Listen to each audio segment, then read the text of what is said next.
তোমার বদিমণি এসেছে। বদিমণি? শকুন্তলা, শকুন্তলা, শকুন্তলা, আমি জানতাম তুমি আসবে। হ্যাঁ, তুমি আসবে।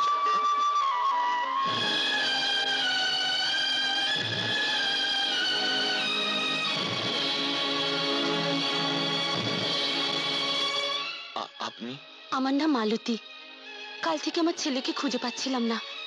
আজ থানায় গিয়ে জানতে পারলাম আপনি হাসপাতাল থেকে একটি ছেলেকে বাড়িতে নিয়ে এসেছেন।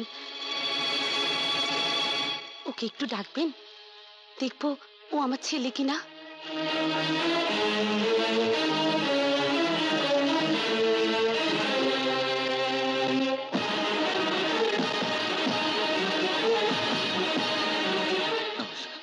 নমস্কার। এই যদি আপনার ছেলে হয় তাহলে সে এখানেই আছে। আপনার ছেলের নাম কি? ওর নাম শঙ্কর।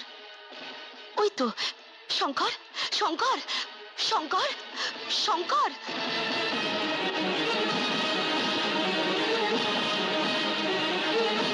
শঙ্কর, কেমন আছিস বাবা?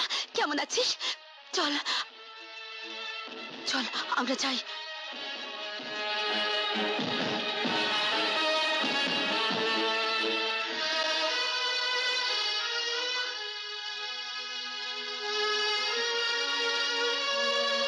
আপনি নিশ্চিত এ আপনার ছেলে? এ আপনি কি বলছেন?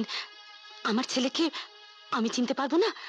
আর তাছাড়া ওর স্মৃতিশক্তি নষ্ট হয়েছে, কিন্তু আমার তো নয়। আমি আমার ছেলেকে নিয়ে যাই। আয় শঙ্কর, আয়। দাঁড়ান, এমন কোনো প্রমাণ দিতে পারেন যাতে বুঝবো ও আপনার ছেলে?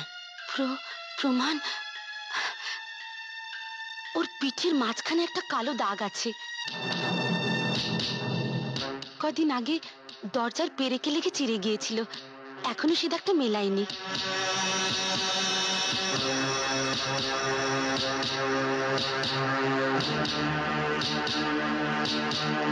কিন্তু ওর পকেটে আমার বিয়ের একটা ছবি ছিল, সেটা ও হ্যাঁ, আসলে ও আপনার খুব ভক্ত। কাগজে আপনার ছবি বেরোলেই ও কেটে রাখে। কদিন আগে আপনার ওই ছবিটা ও রাস্তায় কুড়িয়ে পেয়েছিল, তাই পকেটে রেখে দিয়েছে। এবার আমি আমার ছেলেকে নিয়ে যাই। দাদা ভাই ওর জন্য কিছু জামা কাপড় আর খেলনা কিনে এনেছিল, আপনার সঙ্গে গিয়ে পৌঁছে দিয়ে আসবো? না না, ওসবের কোনো দরকার নেই। আমার গাড়ি আপনাদের ছেড়ে দিয়ে আসুক? আমি বাইরে থেকে ট্যাক্সি নিয়ে নেব, চলি। শুনুন,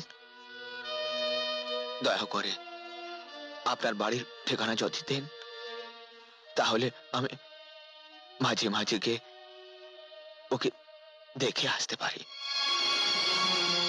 ওর অপর কেমন একটা মায়া পড়ে গেছি। আমরা যেখানে থাকি সেখানে আপনার গাড়ি ঢুকবে না, বরঞ্চ আমি ওকে কখনো কখনো এখানে পাঠিয়ে দেবো। আর ও ভালো হয়ে গেলেই আপনাকে জানাবো। তার কারণ আপনি তো ওকে রাস্তা থেকে তুলে হাসপাতালে ভর্তি করেছিলেন। আপনাকে আপনাকে অনেক ধন্যবাদ। চলো বাবা।